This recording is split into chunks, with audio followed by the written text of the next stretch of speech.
Olá, boa tarde a todos. Desculpa aí pelo imprevisto com o e-mail e o pendrive. Antes de começar, então, a minha contribuição aqui para vocês, eu gostaria de agradecer ao Ari pelo convite, pela oportunidade de vir aqui falar um pouquinho para vocês sobre a LGPD. E também parabenizá-lo pela iniciativa, que certamente soma muito aí para todos nós. Aqui eu trouxe um pouquinho da minha informação, o restante está lá no link do seminário e no meu site. Eu vou apresentar para vocês os principais aspectos da Lei Geral de Proteção de Dados e como se adequar até agosto de 2020, que é o prazo de quando a lei começa, então, a vigorar. Essa frase aqui é batida, eu sei que é um clichê que todo mundo está cansado de ouvir. Dados são o novo petróleo, é a moeda da economia digital, né? Isso é uma realidade, a gente não tem como fugir. Por isso, então, a necessidade de uma lei capaz de tutelar o direito dos usuários. Trouxe aqui para vocês o que a LGPD considera um dado pessoal.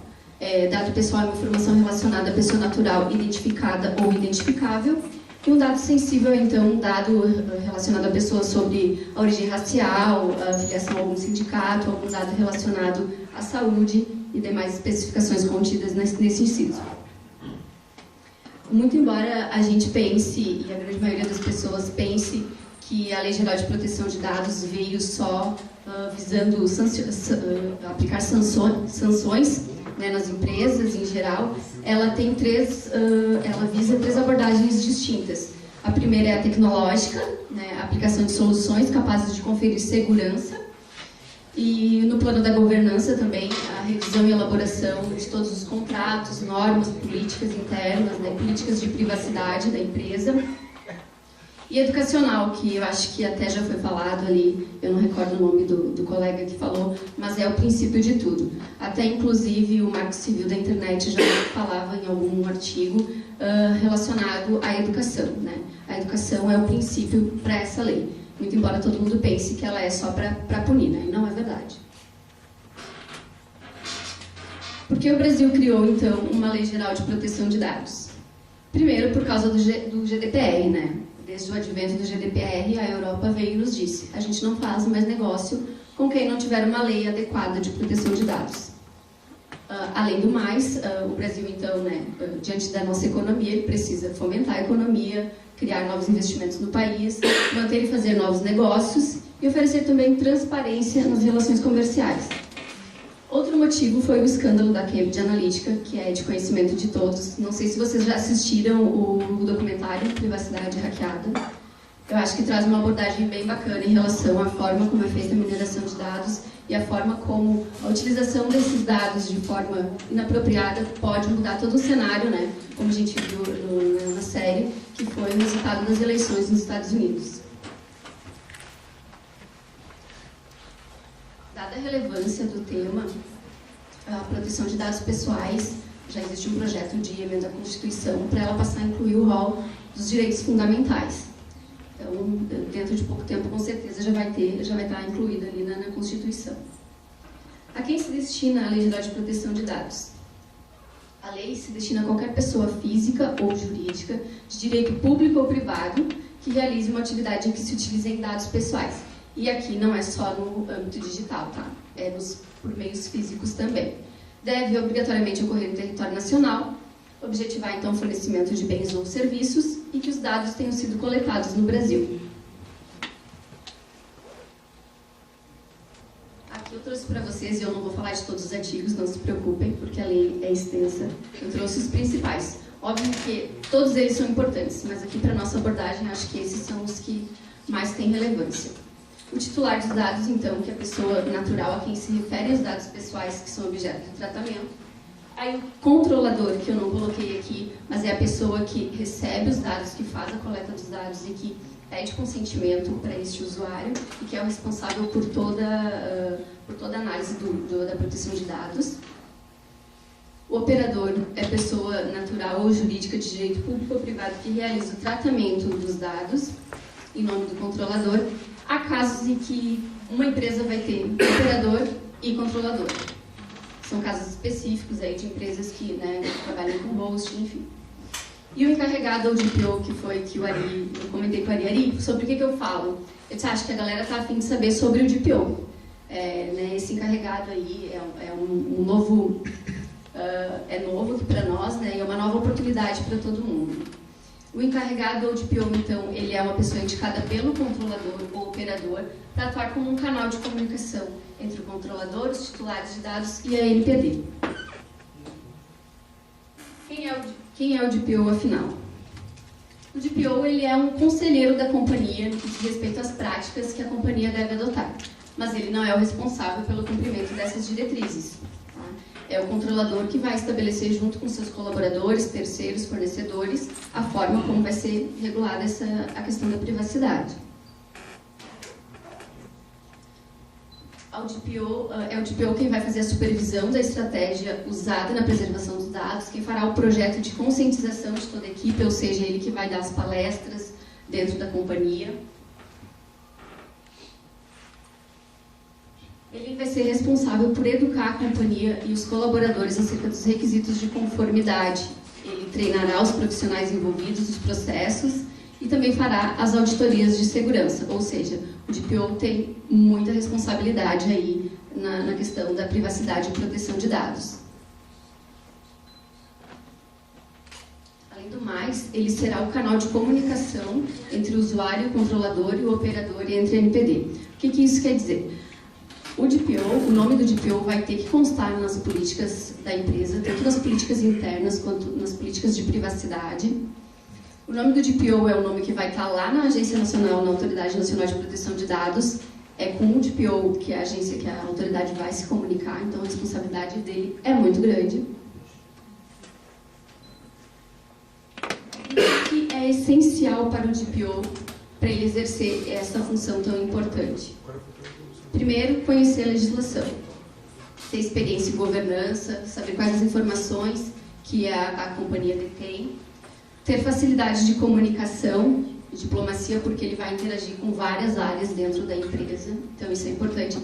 É importante também ter a confiança da diretoria, porque ele vai acessar muita coisa confidencial, muitos dados confidenciais, informações sobre a empresa. E agora eu trouxe para vocês, são 10 princípios, eu não vou falar sobre todos eles, porque senão a gente vai se estender demais. Trouxe a finalidade, que é um dos princípios fundamentais. Todo tratamento de dados, ele precisa ter uma finalidade. Quando a empresa captura um dado, ela precisa encontrar uma finalidade para a utilização daquele dado. Não é simplesmente a empresa falar, por que está capturando esse dado? Ah, porque eu quero. Não existe mais isso. Para tudo tem de existir uma finalidade. A empresa, né, a companhia tem que apresentar essa finalidade lá na sua política interna e na sua política de privacidade. A transparência aqui, ela aparece sob 2 aspectos. Primeiro, em relação às políticas de privacidade. Isso vai ser muito batido porque é onde vai realmente pegar ali todo o plano de privacidade e proteção de dados. Tá? A transparência, no primeiro momento, ela aparece explicar de forma clara e objetiva e acessível a todo tipo de público, lá na política de privacidade, quais são as finalidades para o tratamento de determinado dado. E depois, no caso de um incidente de segurança, a empresa ter transparência também e informar para a Autoridade Nacional de Proteção de Dados que houve um incidente de segurança, informar para o usuário que houve esse incidente, quais são os impactos que esse incidente pode, né, afetar a vida do usuário, quais os dados foram vazados. É nesse sentido, então, da transparência. E a segurança é de que não existe nenhum sistema seguro. Vocês, né, que são da área, sabem que não existe segurança 100% quando a gente fala de sistema. E aqui, novamente, falo sobre a questão da educação. Você é tão forte quanto seu elo mais fraco. Se não houver uma educação em relação aos colaboradores, de nada adianta ter um melhor programa de segurança, a melhor ferramenta de segurança. Aqui eu apresento para vocês as bases legais. Não vou falar de todas também, trouxe só para vocês passarem os olhos. De todas essas bases legais aí, o consentimento ele é o protagonista, tá? No caso de não achar, depois do mapeamento de dados, de não se encontrar uma base legal para cada dado tratado, aí precisa do consentimento, tá? A gente fala que ele é o protagonista porque ele vai estar, com certeza, né, incluído aí em várias questões, porque realmente existe uma certa dificuldade em encontrar a base legal para cada dado tratado, né? O consentimento ele tem que ser inequívoco, não pode induzir a pessoa a aceitar, por exemplo, colocar uma informação na dúvida que a pessoa vai ficar em dúvida e então vai aceitar por essa razão. Isso não pode acontecer. Tem que ser livre, então acabou a história de checkbox marcado, não pode mais. Para cada produto, por exemplo, que uma empresa for oferecer e quiser enviar uma news, ela vai ter que especificar. Se a empresa vende casaco hoje e o ano que vem ela quer vender sapato, ela vai ter que fazer já um novo pedido de consentimento para aquela base de dados antiga. Não vai poder utilizar essa. E isso é assim, são várias caixinhas de checkbox, não sei se vocês já observaram na Netflix, quando a gente abre a primeira vez, que aparece várias caixinhas, então ali são todas as finalidades. Uma só contemplando toda a política de privacidade no VCSM. Tá? Outra coisa que é importante falar, que nesse caso da política de privacidade, do consentimento informado, é a transparência nas informações, como eu já mencionei, devem ser claras, precisas e facilmente acessíveis. Constar os fins da coleta de forma expressa. Mais do que isso, todo mundo acha que só colocar uma política de privacidade bem redigida, contemplando todas as finalidades, vai atender a LGPD. Não atende, tá? Não atende, por quê? Porque quando a LGPD fala que precisa ser facilmente acessível, ela está nos dizendo o quê? Que precisamos de vídeos, que precisamos de ilustrações. Por quê? Porque nem todo usuário tem o mesmo discernimento, né, em relação ao que está escrito lá. Geralmente, assim, as políticas de privacidade vêm com termos rebuscados, o que não pode mais também. Então, além de ser uma informação clara, ela precisa ser desenhada. Então, os principais pontos da política de privacidade têm que constar pelo menos num vídeo ou numa ilustração. Isso é obrigatório, tem que ter o escrito e tem que ter um vídeo ou uma... Exatamente, porque, como eu falei, nem todas as pessoas têm, né, o mesmo discernimento em relação ao que estão aceitando. Então, por exemplo, se tu vai vender sapato e essa tua política estava lá que tu vendia só blusas, tu vai avisar. Então, para esse usuário que agora a empresa começou a vender também as blusas. Então, é assim que funciona. É bastante trabalho. Se a gente for ver, cada ponto da lei traz uma novidade aí para nós. Esse aqui, eu acho que é um dos mais importantes, porque todo mundo pensa que é só desenhar ali a política de privacidade, mudar os termos e que está compliant com a LGPD. Não é. Aqui eu trouxe para vocês as sanções. Eu acho que todo mundo já meio que já sabe sobre as sanções. A primeira é a advertência, multas que podem chegar a 2% do faturamento da empresa. E aqui, em relação a essa multa dos 2%, ela é limitada a 50 milhões por infração. Se houver um vazamento de dados hoje, um incidente de segurança hoje, amanhã um novo, são 2 sanções. Não é por empresa. E além do mais, além de todas essas sanções administrativas que a NPD pode aplicar, a empresa não está livre de levar um processo judicial. Então, aí pleiteando danos morais, danos materiais, enfim. É muito mais do que a multa propriamente dita. Eu acho que para algumas empresas o bloqueio de dados é uma super sanção, né? Porque muitas empresas trabalham só com dados. E a publicização da infração também, porque faz a empresa perder valor de mercado, né? Cria uma mancha aí no nome da empresa. E por fim, a eliminação dos dados pessoais. E agora, como se adequar, então, até agosto de 2020? É óbvio que teria muita coisa para ser falada, porque um plano de adequação é um plano que leva em torno de 1 ano.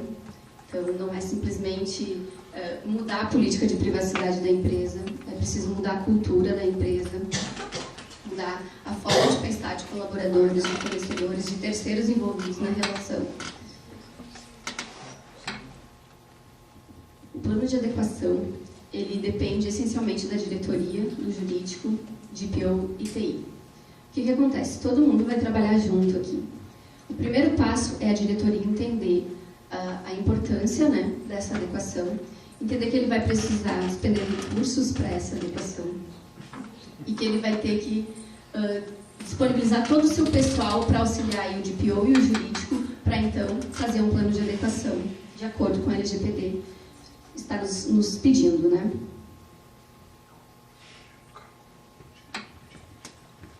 A LGPD ela veio e nos disse que a gente precisava nos adequar, né? Só que não veio com manual. Não sei se vocês leram alguma coisa sobre o GDPR. E aí, então, a maior reclamação lá para os europeus é essa. Veio a regulamentação, mas não disse como era para fazer.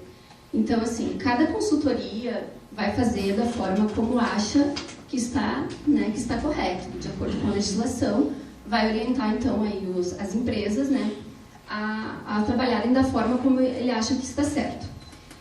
Aqui eu trouxe para vocês a forma como eu estou fazendo com os meus clientes. Tá? O primeiro ponto, eu faço uma palestra dentro da empresa apresentando os principais aspectos da lei para a diretoria e para os colaboradores. Assim já engaja todo mundo em relação, né, a esse assunto, já deixa todo mundo por dentro, né, da lei. Claro, nessa apresentação eu faço um enfoque um pouco maior em relação à lei, aos outros pontos mais importantes em relação à lei. Então, exposição acerca dos pontos mais relevantes, a necessidade da mudança na cultura da empresa, e isso vai ser muito batido, precisa mudar a cultura da empresa, porque o que a gente ouve muito por aí nos seminários, enfim, nas reuniões que a gente participa. Qual é a maior causa de vazamento de dados? Vocês que são do TI.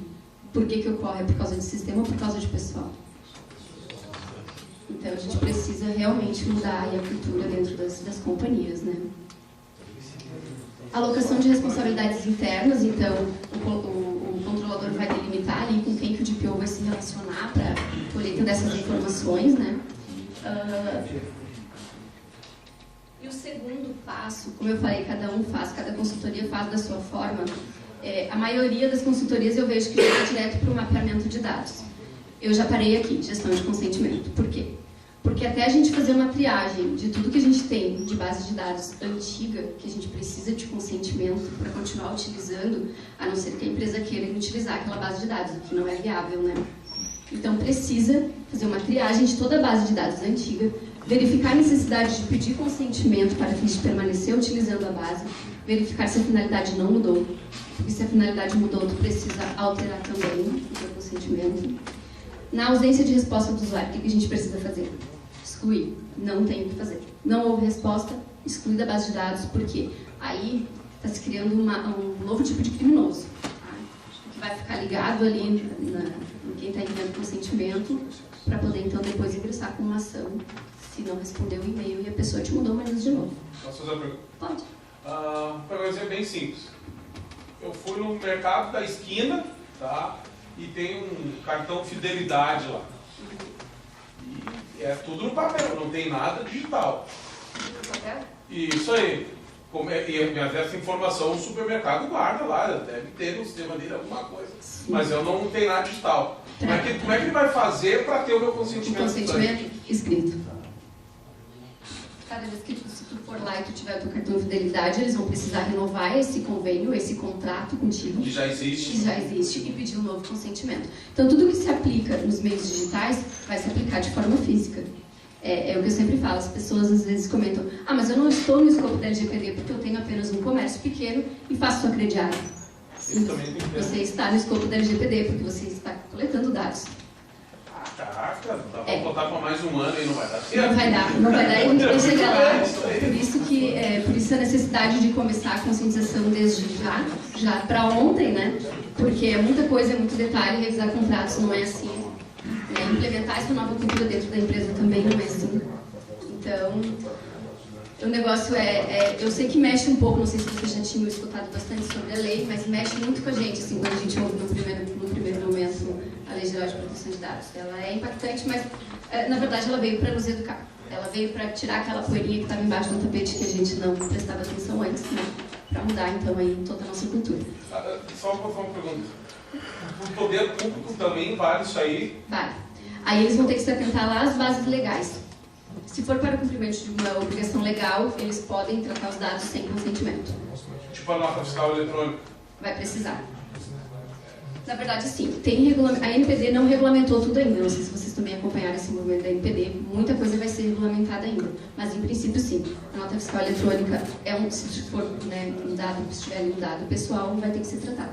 Muito embora as pessoas jurídicas não se enquadrem no escopo da LGPD. Por exemplo. Uma pergunta. No caso do funcionário da empresa, que faz o vazamento, ele entra ele também é responsabilizado ou é só a empresa que é responsabilizada porque ele é funcionário? A empresa é responsabilizada. O funcionário não. Eu nunca vi nenhum caso, até esses dias meu marido comentou comigo, ele disse, mas no caso, né, de um funcionário vazar os dados, daí como é que a gente faz para... Porque a gente vai ser penalizado, então a gente teria que ingressar com um regresso contra ele, né? Eu nunca vi, mas acho que é possível sim. Tem que ver qual é o poder que ele tem para ressarcir aí esse dano, né? E outro ponto importante é cuidar sempre dos backups, tá? Excluir da base dos backups quando for pedir consentimento. Sempre atentar aos backups para não enviar para quem não deu consentimento, tá? E toda essa questão do consentimento...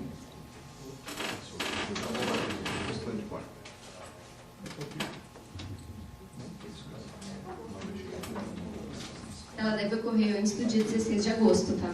Não pode ocorrer depois, quando chegar ali em 16 de agosto. Então, toda a base que a empresa quiser utilizar vai ter que ter um novo consentimento.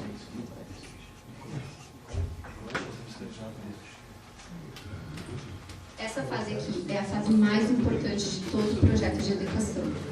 É o mapeamento dos dados. É um inventário geral de todas as iniciativas, todas as atividades que envolvam o tratamento de dados pessoais de todas as iniciativas da empresa. Por exemplo, uma empresa que tem 3 plataformas de venda, ela vai ter que mapear os dados dessas 3 plataformas de venda.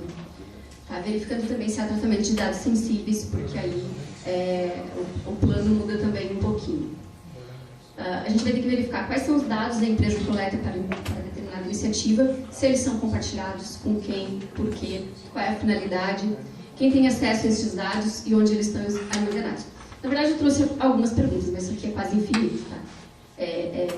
O questionário da LGPD do mapeamento de dados é peso de ouro. Todo mundo quer saber quais são as perguntas que se precisam responder. O que acontece aqui? O controlador ele é responsável também pelas ações do terceiro fornecedor dele. Tá? Então, é ele que tem que ter essa iniciativa de começar a mudar também a cabeça do fornecedor, terceiro fornecedor. Por quê? Porque se eu tenho uma empresa, eu compartilho o dado com o meu fornecedor, e o meu fornecedor vaza o dado, eu sou o controlador, fui eu que peguei o dado. Então, a responsabilidade também é minha. Então, é preciso muito cuidado quando for compartilhar um dado. Não é nenhum crime compartilhar dados, não é nenhum crime coletar dados. Só que precisa existir uma finalidade. Precisa existir consentimento.